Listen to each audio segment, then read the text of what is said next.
Hey kiddos, welcome back. I'm Daniel. And I'm Garrett, and we're your hosts of Modern Gaze. On today's episode, we're chatting with Joey Guzman-Kuffel, a licensed therapist with a rich background in psychology and family therapy. Joey's journey started with supporting kids with autism and at-risk youth. Then he moved into helping families through tough mental health challenges. As a parent himself who went through surrogacy, he saw just how crucial mental health support is in that process. That inspired him to start his own practice, Counseling with Joey, where he now focuses on fertility and mental health. We're thrilled to have him here with us today. Us gays? We just know how to do stuff. Well, what about modern gays? That's easy. Modern gays do everything. Hey Joey, thank you so much for joining us on Modern Gaze. Thank you very much. It is a pleasure to be here. It's such an honor. So thank you for having me. What I love about your work is it's so relatable. It's connection and understanding, mental health awareness, going through your family building as an LGBTQ plus person or anyone in any community. It is something that I think is really important to facilitate with conversations with your friends or with mental health professionals. And social media is a really great way for anyone to discover some kind of conversation or just to get the ball rolling. Tell us a little bit about what you do and what your focus is and the information that you share online. Sure. I'm a licensed marriage and family therapist, and I was previously practicing in treatment centers. And it was through my own surrogacy journey, my own family building process, that I learned that there was a need for therapists who were of the LGBTQ community to help with navigating the process of building your family. And so that led me to building my own private practice that specializes in intended parent consultations, mental health screenings for surrogates, sperm donors, egg donors. So I specialize in third-party reproduction or assisted reproduction. And I focus on educating everybody involved so that they understand what their options are so they are able to provide informed consent. Yeah, and Modern Gaze is really about all the different facets of our lives. And I mean, our last episode was a sexual health episode talking about gooning, which was like so random. And then before that, we talked to a advocate for HIV prevention and PrEP, as well as the documentary that he worked on BBC. And with family building, like we've had a few episodes talking with IVF professionals. We think that there's different aspects of our rich, authentic, dynamic lives.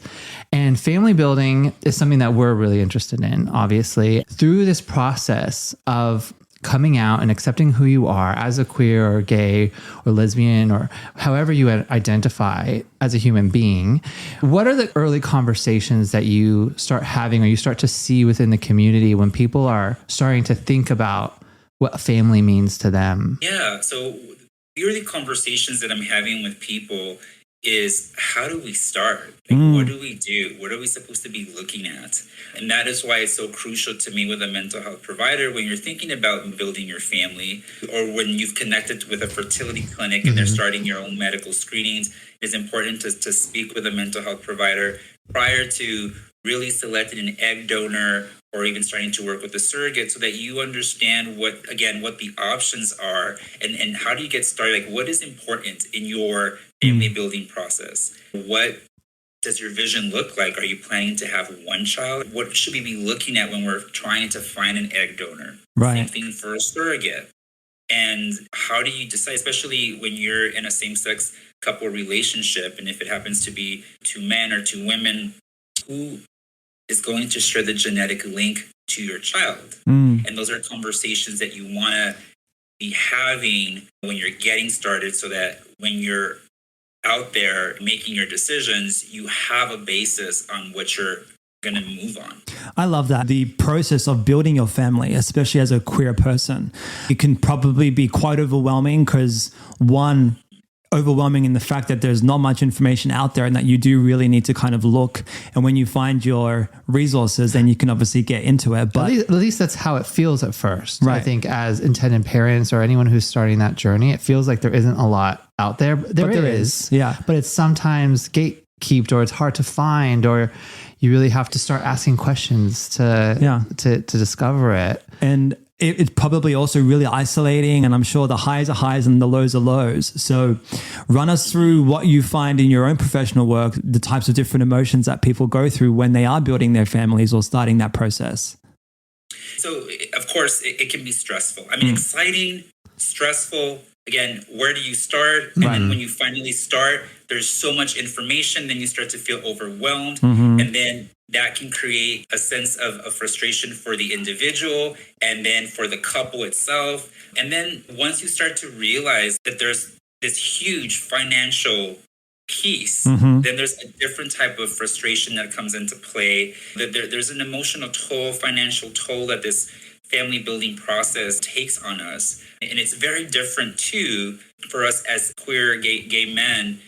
The financial process is much more compared to our heterosexual counterparts, or even with gay women. It's also a process for them, but when we're looking at the financial aspect of what it is to go through an egg donor and a surrogate and everything else, it's overwhelming. Yeah, most of the times when anyone is deciding that family building and potentially IVF or adoption are on the table for decision making, a lot of people hopefully have done a lot of inner work on understanding who they are and accepting who they are and being really proud and I think being really solid in that decision as well, and like really confidently being like, okay, we're going to have a family and we're ready. And before you even go down this journey, you really do need to talk to someone who has a lot of insight like yourself, who can run you through all of these potential challenges and barriers and hypothetical situations. Are you really ready? And it's a great kind of test. Have you talked to people where they're like, you know what, I'm not ready for this. This is actually too much. I'm going to have to take a step back or think about it. Or has everyone been like, no, I'm going forward and this is just on my path? Yeah. Well, in all honesty, the majority of the people that I've worked with are ready to move forward. But there have been a handful of people that I've worked with where during our conversation, it's apparent that one partner is ready and the other one is not, or just as they're hearing all of what encompasses this whole process, they're like overwhelmed and maybe we're not ready. Maybe we need to discuss this further. And then there's sometimes when I have worked with people where they're like, oh, I think that it's great to just talk to you about what this is all about. But I think we're going to slow down so that we can actually really process what this is and see if we're actually ready to move forward. And either way, I think it's great because you're having conversation and I'm raising questions that maybe you may have not thought about. And so then that leads to further conversations between you and your partner. If you're just an individual gay person who is wanting to have a child, it gives you information to reflect on and to think about and see, okay, am I really ready for this? And I think you said a good point there. There's a lot of people who go through this process with their significant other, right? But there are also people who navigate it solo and they are a single parent who's, I'm going to be a dad or a mom and start my own family and create that. So I think supporting themselves and supporting yourself during that IVF journey or adoption journey is very important. How can you really prepare yourself for this journey when you're just starting out? What are the most important things that you just really need to know and to start considering at the very, very start? Maybe right even before someone's ready to talk to you. Yeah, that's a great question. We can only prepare so much, but then you realize, oh, I didn't prepare for all these other things. Right. Because it's like never ending that there's so much to prepare about. Even when you speak to me, we talk about a lot, but we're not talking about every possible thing.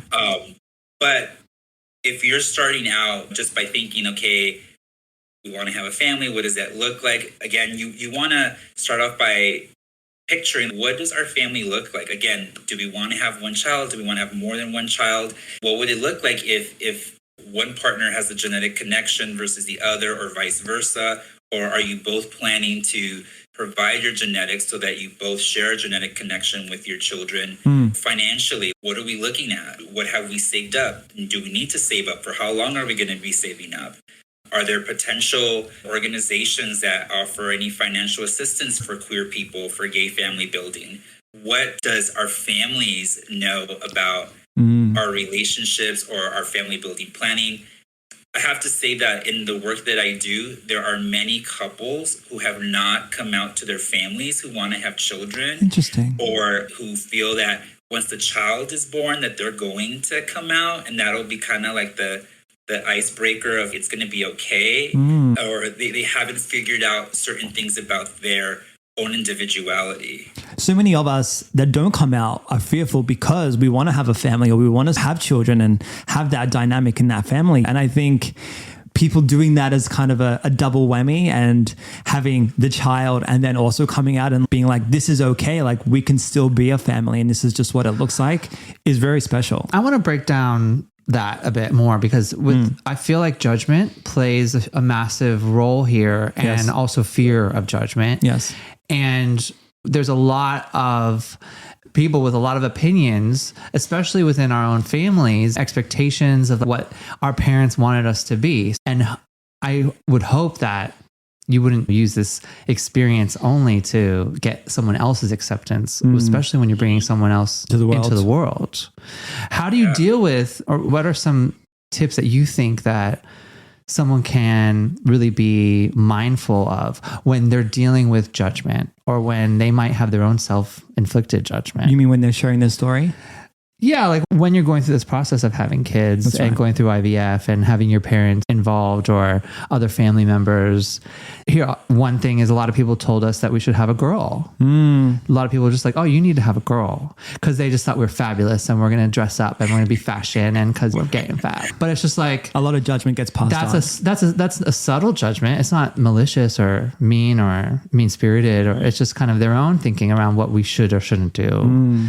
It's going to be about like reflecting on what's important for you ultimately and what you feel comfortable with. I'm kind of going back to what was my experience. So I was already out when I was building my family, but I was also being very secretive because I was afraid of the judgment of people's input. And I was secretive to a certain degree because my family is involved in my family building process. So my sister is our egg donor for me and my husband. Okay. And so she was involved in that process. Obviously, she had to know what was going on. Of course. And a couple of my other sisters also were aware, but I really wasn't like out talking about it. And even after my sister had gone through the egg retrieval, it's almost like after the egg retrieval, like there was no conversation about what was going on or where we were at in the journey because I was afraid of what the outcome would be, if we were going to be successful or not, or again, are people going to have opinions about you should have not done this or you should have, or what I did to kind of cope with the fear of judgment. And what I would recommend is, again, understanding what's important for yourself and allowing yourself permission to set boundaries around who you share this very intimate and complex process with. It is okay for you not to share it with whoever you don't feel comfortable with or share it with who you do feel comfortable with. But also realizing that this process is about you, your partner, and what your family building process is going to be like for both of you. And family and friends and everybody else can also be important. Like you can set parameters or boundaries around all of these people so that you can be in a space where you feel safe, where you feel like it's just about us right now and we can kind of like be in this bubble so that you don't, and kind of like shutting out like the noise essentially. Yeah. Just allow so that you can move forward. I did that for a little bit to feel okay, to just kind of feel grounded in what we were doing and really understanding we're actually doing this, like we're moving forward and this is a big step for us. And if you don't mind sharing with us, at what point did you feel like you were both in a good place and you're like, okay, we're good to talk about it more or open up a bit more and share? What was the tipping point for you and where was that in your journey?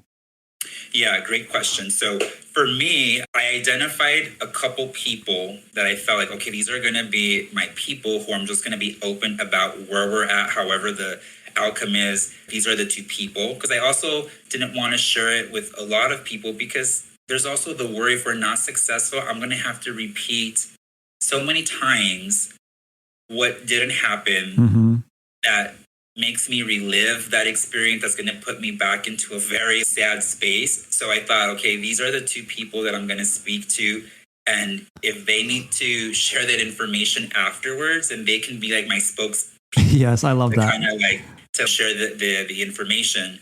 But when I allowed myself to be more open was, I think we were about 5 months into the pregnancy where I said, okay, let's just announce this now. Wow. And I think because we felt it was safe to do, and we were past a certain point where we felt like the pregnancy was viable.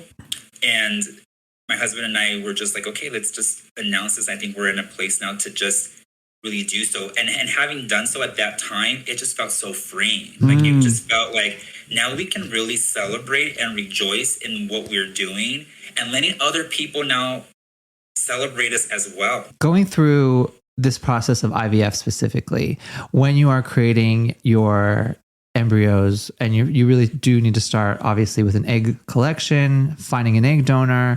Many people use a relative or their sister, and that's a really common way. And that's a conversation that is really interesting, especially in Australia, where surrogacy is more complicated compared to the US. And that's a very common kind of middle ground where you can find an altruistic situation where you can create your embryos. And going through the embryo process, even in a more traditional format throughout the US and working with an agency and an IVF clinic, when you're creating your embryos, there's all of these complicated emotions that you're feeling when you're trying to choose someone.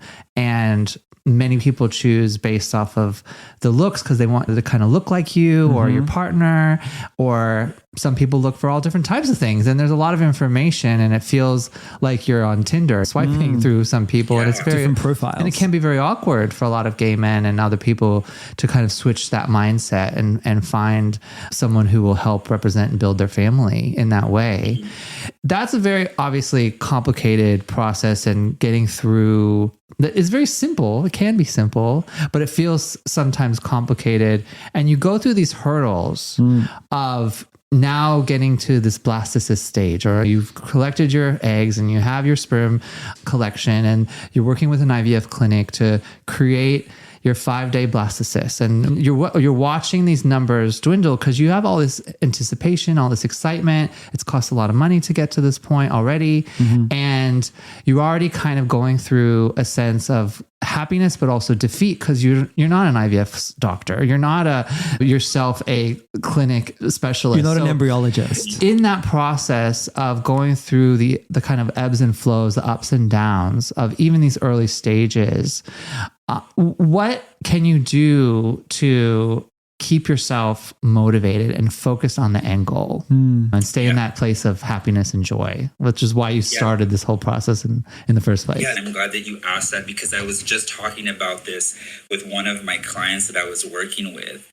all of these things going on where you're like excited and on edge, and it's also you're scared, like what is the result? You're waiting for these results, like what can you do to kind of keep that joy and being focused on the end goal? And what I would recommend is, when you're going through that process where you're waiting to see what's what, giving yourself permission to find something that would bring you joy while you're waiting.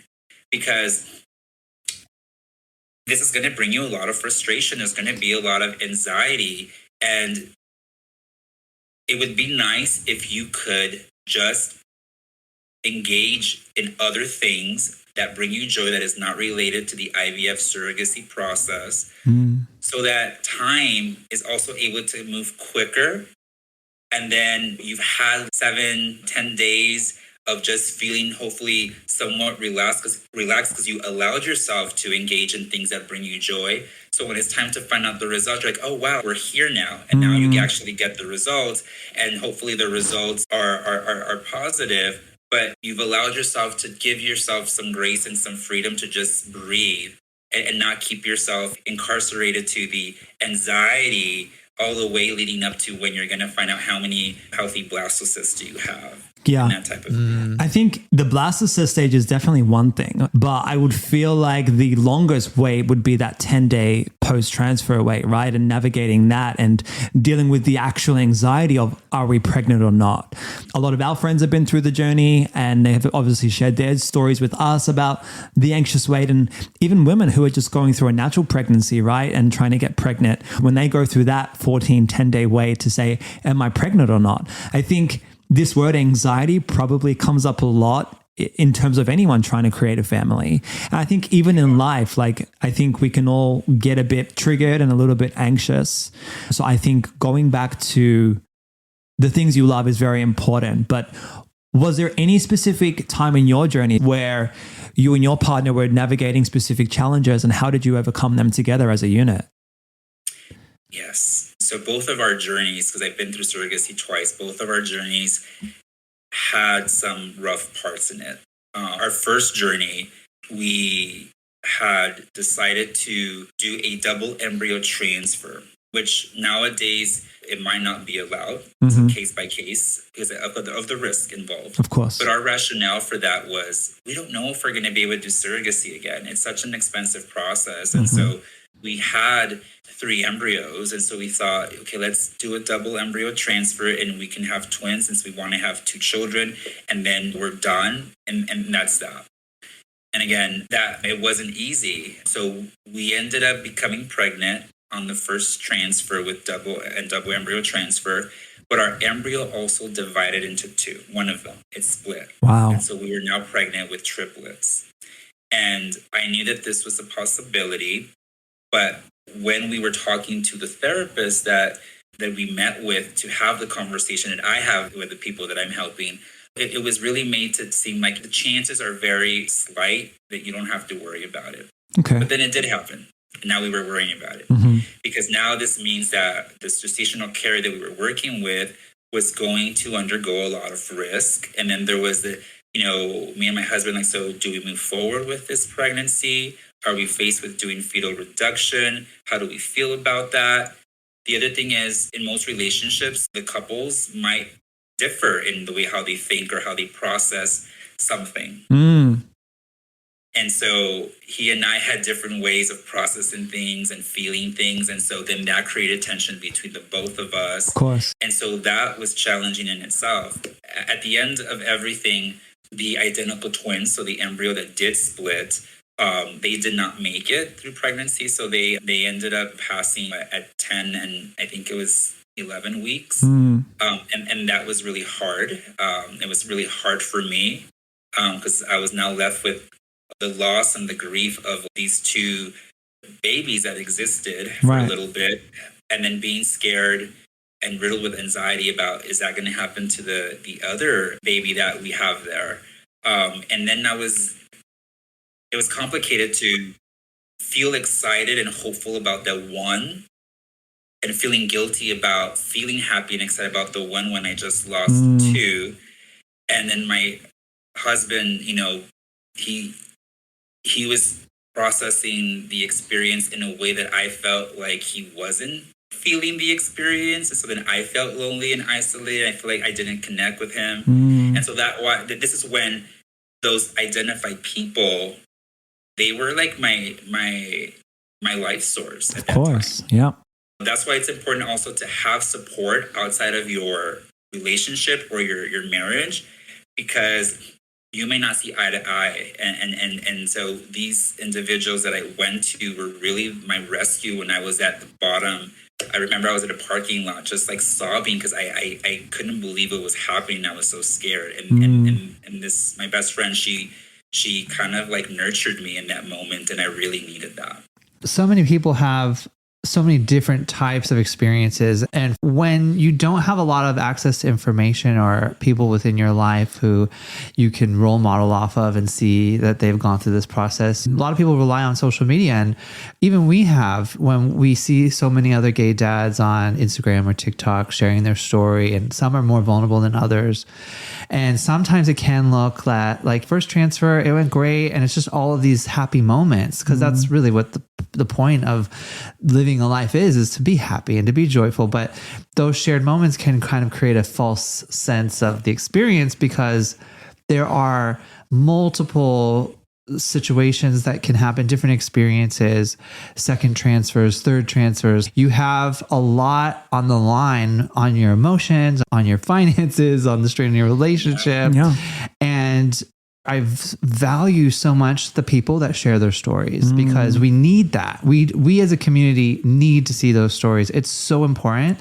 Change is a big thing. And I think that when you're going through change, before you were married, you didn't have kids, or before that you were boyfriends. I guess variations or evolutions of your life as someone as well as in a unit.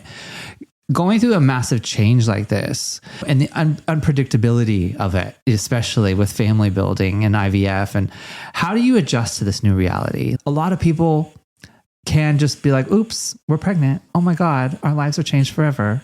There's so much planning involved in this process of IVF and surrogacy. It still happens. I think you still get into that point like, oh my God, now what do I do? How do you kind of prepare for that? Or what are some adjustment tips in that process? Yeah, there is a lot of preparation when you're doing surrogacy or you're going through IVF. There's a lot of things that are already planned. You don't just kind of have an oops accident type of thing. Like there's so much, thinking that goes into this process. And so that's one of the good things about surrogacy too, or just IVF, is that when it comes to the children, they're so wanted, it's really thought out. And so that part brings me a lot of joy when I'm helping people, is that these children are going to be coming into these loving families or individuals who really wanted to have a child. But in terms of transition and like, how do you prepare from when you go to not having kids to having kids? Couples counseling, individual therapy, like being able to just talk about what your raw thoughts are or your fears, like, and then allowing someone else to ask questions to allow you to reflect or to think about things. I think that is the best way of preparing, outside of also just kind of having conversations, open conversations with your partner about, this is what's scary about this process for me, or this is what I'm afraid is going to change within our dynamic in our relationship, and kind of preparing, like, how are we going to maintain our dynamic, even though there's going to be a third individual in our relationship now, or a fourth person.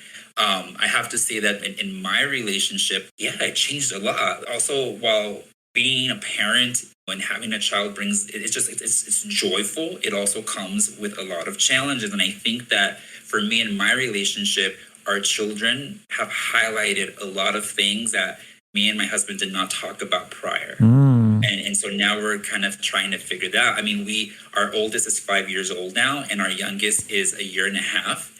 And so we have grounded ourselves now in becoming and just being parents, but we are still like learning how to exist as a family of four. And when our kids really need us, and when my husband's working and I'm working, or he's working more than I am, or I'm working more than, how do we navigate all of these things? And so it's a lot of work, but we also have a lot of discussions and communication around what's working, what's not working. And we have gone to therapy ourselves to kind of figure things out, because sometimes you need extra help, and there's nothing wrong with that. I love that. And I think we speak to a lot of members, even in the community, I think, to kind of just change topic for a second, even who are single, right? And trying to find love or build a relationship, or even just reconnect with their partner as well. I think connection is so important. What would you say is like your key golden piece in terms of building that connection and finding that spark with one another again, when you're trying to build that connection with somebody or try and reignite it? Yeah. So my recommendation for that, or I think might be a key thing, is understanding what each other's needs are, or understanding what each other's love language is. Like slowing down for a moment and just kind of like sitting down with one another and understanding, okay, what is my spouse telling me? What is my partner telling me? What is important to them? One of the things that my husband and I did was like, we really set time for ourselves, because our lives had changed, and now all the needs that were being met were the needs of our daughters. Right. And so ours were kind of like thrown out the window, but we really grounded ourselves in making time for ourselves, carving time for us to be by ourselves without our kids. And we do that every Sunday. And in those moments is when like, okay, We're out and about, we're having fun. We don't have the responsibility of the kids. Let me listen to what you have to say today. What was your day like today or this week? What were your challenges? Or I felt hurt that you didn't pay attention to me this week or whatever it is. But having those conversations and allowing yourself to have time for yourselves to reconnect. And the simple things too is just like acknowledging like anything that you appreciate about that person. I love that acknowledgement. Gratitude. It's because you like to feel acknowledged. Love. Yeah. You love acknowledgement. I guess words of affirmation. I don't need a lot, but I think that whole words of affirmation or acts of service, especially when you're in a family unit and there's a lot of shit to get done inside the house. Like it's those small acts that really make a big impact. And it's the same for your kids. Like they appreciate so much by what you do for them. And they also witness their parents doing things for each other. And that makes an impact for them too, I would imagine. What I just described that me and my husband do that I recommend for other people to do, like when we're on our own, we also model that like in front of our kids because they're looking at you and they're going to be modeling after you. And Correct. So we do take the time to acknowledge ourselves, or even when our kids do something, like we make sure that we acknowledge them, because I do believe that those small things that go a long way.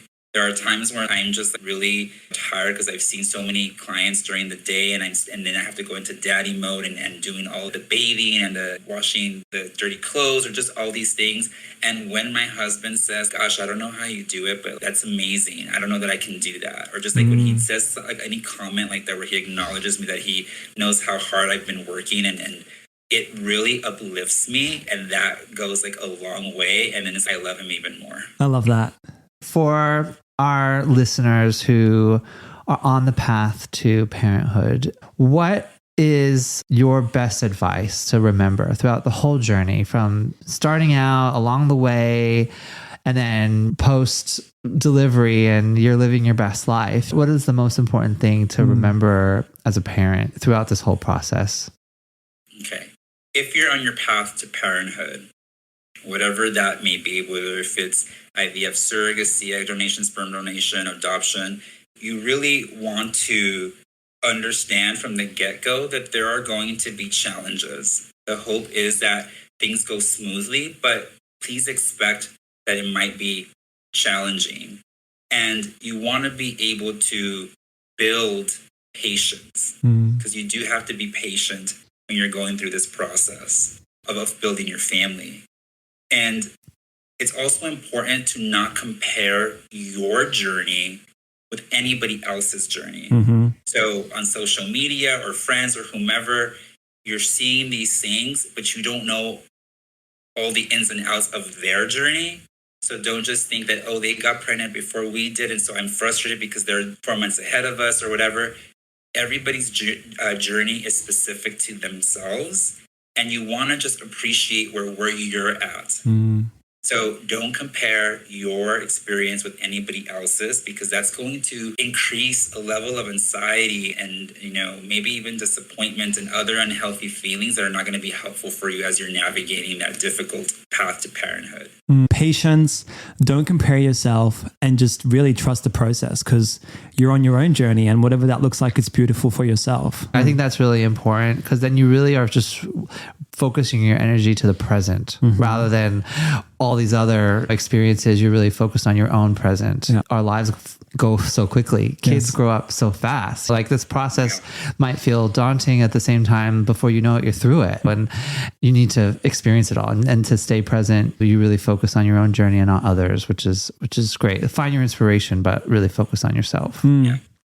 And it just goes back to what we talked about earlier about like finding like something that brings you joy. Yeah. And again, when you're doing that, it allows you to focus on the present and what you're doing, and you block out all the other noise that's around you, because it is a very emotional journey and you don't want it to completely affect your mental health. So you want to stay in the present and steer away from things that are going to add to the stress of the journey.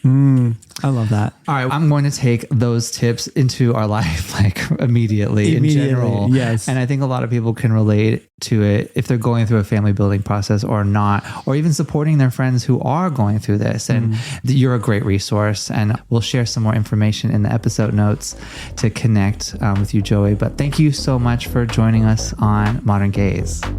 It was a pleasure. Thank you so much, guys. It's been fun.